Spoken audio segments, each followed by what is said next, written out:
Assalamualaikum warahmatullahi wabarakatuh. Selamat pagi. Selamat bertemu kembali saudara pemirsa dalam program Talk Me bersama TV Peduli Dinas Komunikasi dan Informatika Kota Parepare.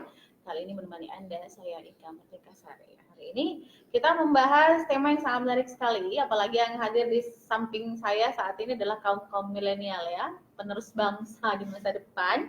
Tema kita seputar nasionalisme dan menegakkan kembali wawasan kebangsaan. Ini penting banget, urgent banget, apalagi memang situasi saat ini bagaimana kemudian NKRI itu menjadi harga mati dan kemudian bagaimana kita melanjutkan estafet daripada para pendahulu kita untuk mempertahankan keutuhan Republik Indonesia.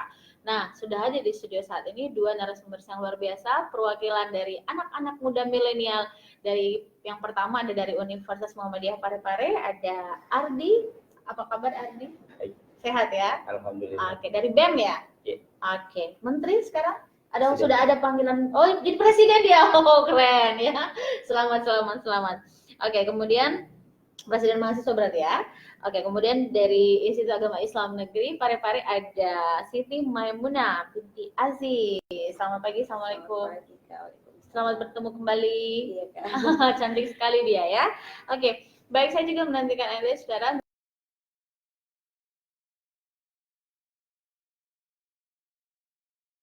Baik, tema kita menarik sekali ya Ardi ya, seputar nasionalisme dan menegakkan kembali wawasan kebangsaan. Tema kita pada pagi hari, apa yang kemudian terfikir dalam benak kamu seputar wawasan kebangsaan dan memupuk kembali nasionalisme di zaman sekarang? Silakan. Terima kasih. Sesuai dengan tema yang nasionalisme dan kembalikan wawasan kebangsaan, saya kembali mengingat di masa SD saya mengingat tentang Pancasila. Bagi saya, pemuda Indonesia seharusnya memiliki jiwa nasionalisme karena mengingat kondisi negara kita adalah negara kepulauan terbesar di dunia, terletak di antara dua benua dan dua samudra, secara geografis berada di tengah-tengah. Dalam artian, negara kita sangat banyak ancaman dari luar melihat potensi yang ada.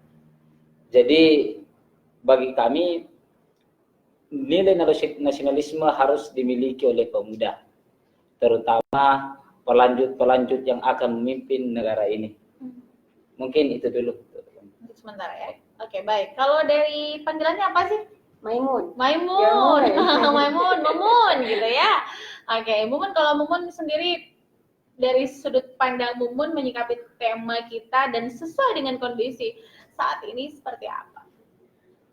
Kalau saya melihat tema kita pada hari ini adalah nasionalisme adalah bentuk investasi sebenarnya, investasi kecintaan kita kepada bangsa dan negara itu sendiri. Nah, melihat hari ini sebenarnya teman-teman anak muda beda lagi zamannya gitu. Biasanya mereka dipanggil dengan anak-anak millennials. Means that millennials itu artinya teman-teman kondisinya sudah berbeda dari kondisi-kondisi kita pada zaman dahulu. Misalnya saja daripada minat dan bakat mereka sendiri. Hari ini teman-teman yang suka main games bisa jadi menjadi sumber penghasilan mereka seperti itu. Itu salah satu contohnya. Nah, bagaimana melihat dari segi nasionalisme teman-teman millennials dengan faktor lingkungan ataupun faktor globalisasi yang kian pesat itu tadi, terkadang membuat nasionalisme kita sebenarnya menjadi berkurang. Kenapa saya mengatakan berkurang? Sebab individualistik kita semakin tinggi. Gitu loh. Apalagi kita juga tidak bisa menutup mata bahwa ada beberapa paham-paham radikalisme yang kemudian menyentuh teman-teman millennials yang datang dari tidak paham mengenai kultural Indonesia itu sendiri. Kemudian kalau misalnya terjangkit itu bisa mengurangi rasa nasionalisme mereka itu tadi. Oke. Jadi ada dua bukan, saya tidak mau bilang dua versi, tapi ada dua pengejauhan tahan ya antara, tapi sebenarnya sih sama ya. Yes. Bagaimana kemudian itu nasionalisme ini terpupuk terpupuk gitu, Yes. termasuk kembali wawasan kebangsaan.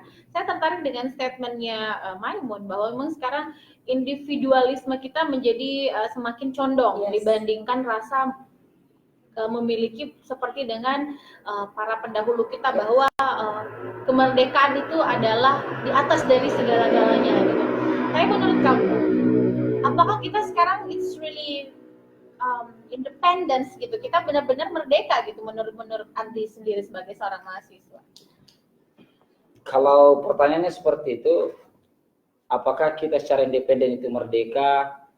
Bagi saya, ketika ditabrakan dengan era hari ini di mana pemuda yang dibahasakan tadi oleh Maimun bahwa lebih individualistik, mungkin sebagian iya dan sebagian tidak. Tidak bisa juga saya universalkan bahwa semuanya merdeka secara independen dan ada juga yang tidak, mungkin sebagian. Dan terus kemudian melihat kondisi hari ini yang sangat, kalau saya mau bilang terpuruk tidak juga, kalau saya mau bilang kurangnya jiwa nasionalisme pemuda tidak juga karena masih ada sebagian, tapi dengan beberapa fenomena-fenomena hari ini, contohnya biasanya warkop itu jadi tempat diskusi, sekarang menjadi tempat Mobile Legends contohnya. Mungkin itu yang dimaksud Maimun, mungkin itu bahan penghasilan mereka. Bagi saya itu tidak salah. Tapi secara pandangan saya, tapi saya tidak katakan itu salah. Tapi kan nggak mesti di warkop juga kali kalau pengen diskusi. Iya, tapi biasanya begitu. Oke. Tapi bagi saya kalau itu dijadikan tolak ukur sebagai bahan penghasilan itu tidak salah. Terus kemudian tapi perspektif saya sendiri, saya tidak salahkan, tapi mungkin saya tidak berbeda pandangan dengan yang seperti itu. Pertama, yang dulunya kita tidak terikat dengan handphone dan casnya, sekarang terjadi. Yang dulunya kita terlalu peduli dengan keadaan sekitar, dan hari ini kita didorong untuk hanya peduli dengan diri sendiri. Itu ya maksudnya. Oke. Maimun? Ya, tanggapan? Kalau saya sebenarnya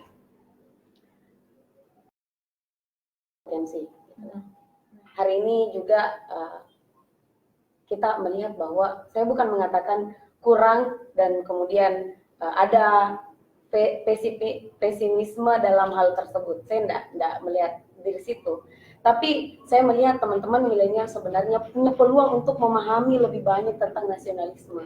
Sebab globalisasi ini mengajarkan kita bahwa kita bisa berkoneksi dengan siapapun dan kita bisa belajar dari siapapun. Nah, kalau teman-teman milenial paham itu, nah ini saya kembalikan tadi di statement awal soal globalisme ataupun teman-teman milenial. Kalau misalnya teman-teman milenial paham tentang kondisi hari ini, mereka bisa mempelajari nasionalisme itu sendiri atau menumbuhkan rasa cinta terhadap bangsa. Tapi kan itu tidak bisa muncul secara instan kan? Iya. Itu berproses. Seperti dia tadi dari SD belajar Pancasila gitu. Iya, tapi saya tidak melihat bahwa kita harus belajar wawasan kebangsaan itu secara misalnya dalam kelas talk saja. No. Fine. Oke. Yes. Dari apa namanya? Tapi gini loh, maaf.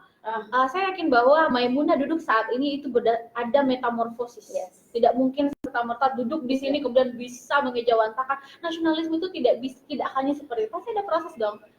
Nah, menurut kalau saya gitu, kita share aja nih. Kita bukan debat ya. Yes. Tapi kita share aja gitu bahwa saya yakin saya pun berada di sini itu dari TK.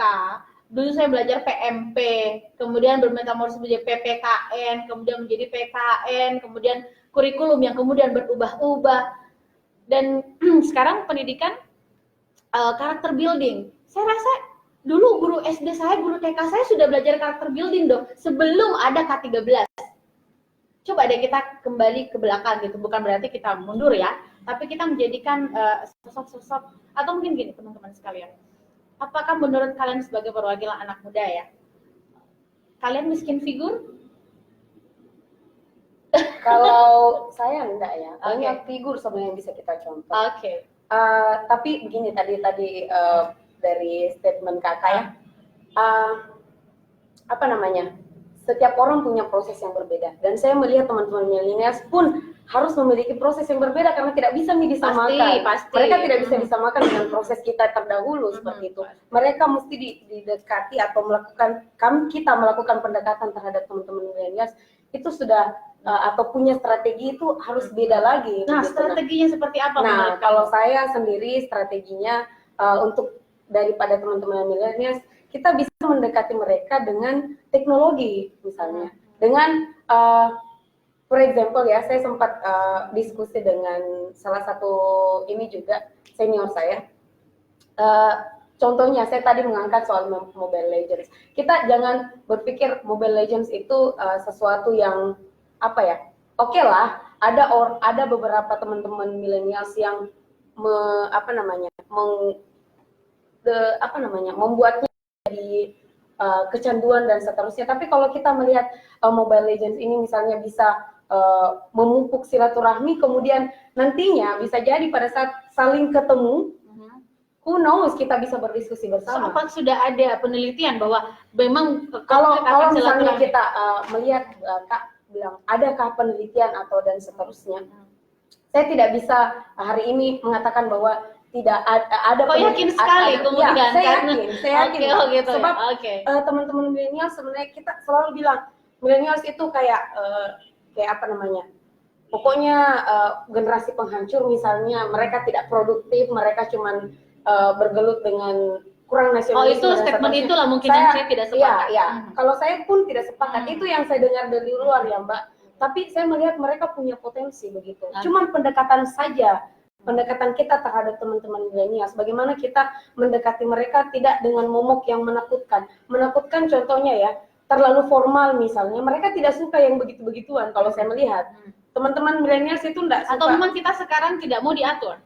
Bukan tidak mau diatur, tapi aturan itu yang mesti dikonversi untuk dimanifestasikan dengan cara yang lebih seru misalnya. Oke.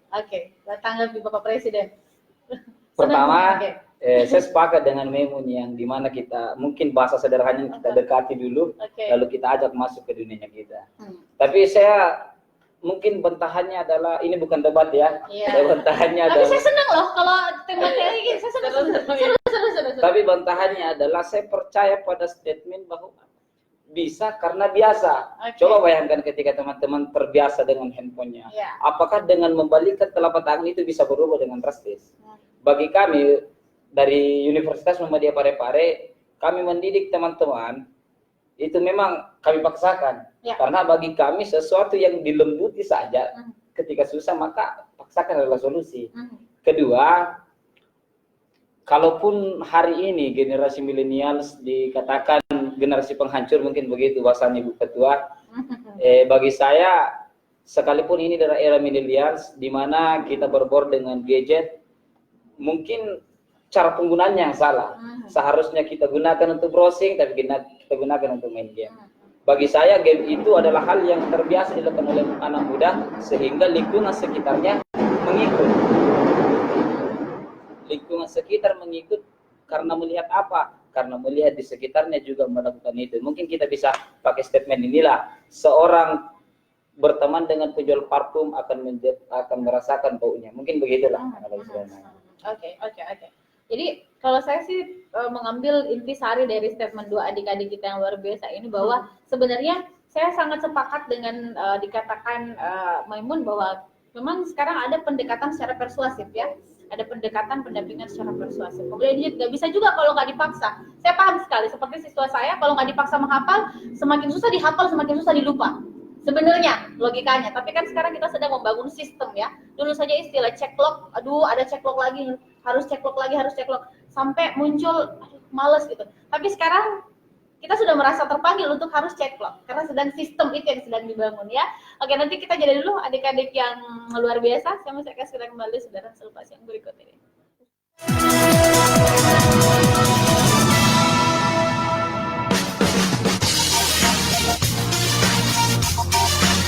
Reboisasi adalah penanaman kembali hutan yang telah gundul akibat bencana alam ataupun akibat dari penebangan hutan secara liar.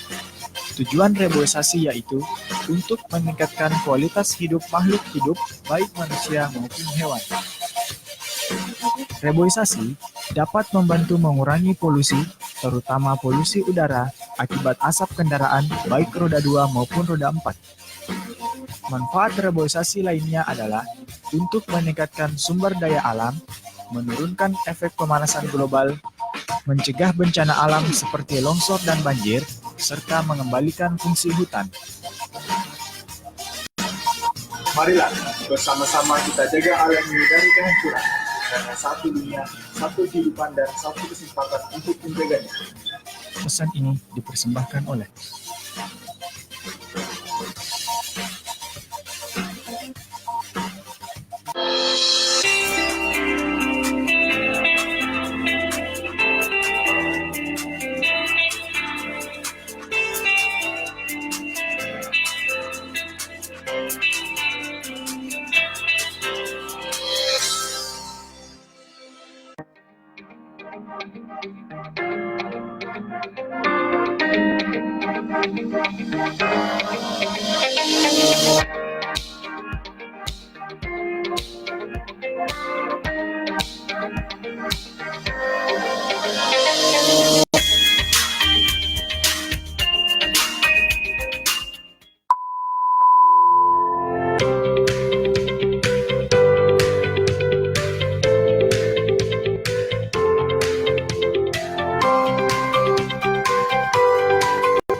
Baik, saudara pemirsa, masih bersama kami.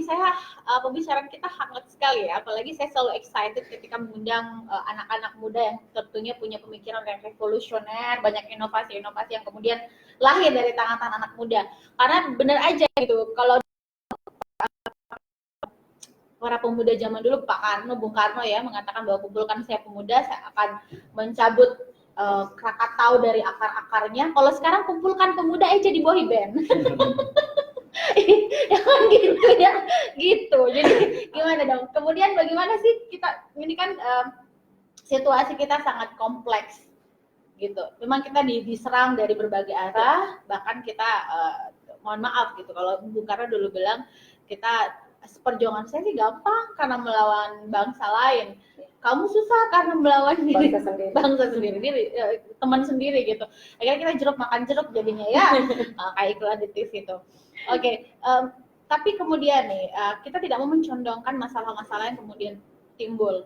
Ini kita sebagai pemuda, bagaimana kalian, ini kan presiden mahasiswa, ini ibu ketua Presiden mahasiswa juga. Presiden ya. Oh ya, fine. Saya apa dong, calon menteri ya? Cuma nunggu panggilan aja saya nanti ya. Pakai baju putih nih, Mbak. Udah ada panggilan. Belum ada panggilan ini. Oke. Nah, jadi apa namanya? Bagaimana kemudian teman-teman adik-adik ini, Anda kan di public figure di kawasan teman-teman mahasiswa.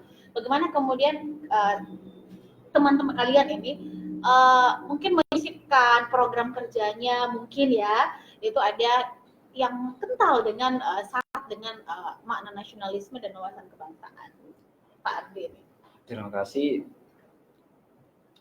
Pertama, kami dari teman-teman Unpar kemarin kan di struktural BEM Unpar itu kan memiliki Menteri Sumber Daya Manusia. Jadi tugasnya beliau memang untuk mengamati apa yang menjadi kebutuhan, ini lingkup Universitas Muhammadiyah Parepare, apa yang menjadi kebutuhan. Dan alhamdulillah kemarin kami baru selesai menyelesaikan sebuah program kerja pendidikan dasar di mana ini ditujukan untuk mahasiswa baru, di mana materi-materi yang kami turunkan tentang nasionalisme, di mana bahwa dunia mahasiswa bukan lagi era siswa yang banyak candanya, kita adalah sang revolusioner, agent of change. Terus kemudian secara pribadi apa yang harus dilakukan ketika melihat kondisi hari ini dan apa yang harus diberikan untuk generasi pelanjut, bahwa saya cuma satu, bahwa teman-teman tidak boleh lepas daripada Pancasila. Bagi saya itu Pancasila. Ketika Pancasila kita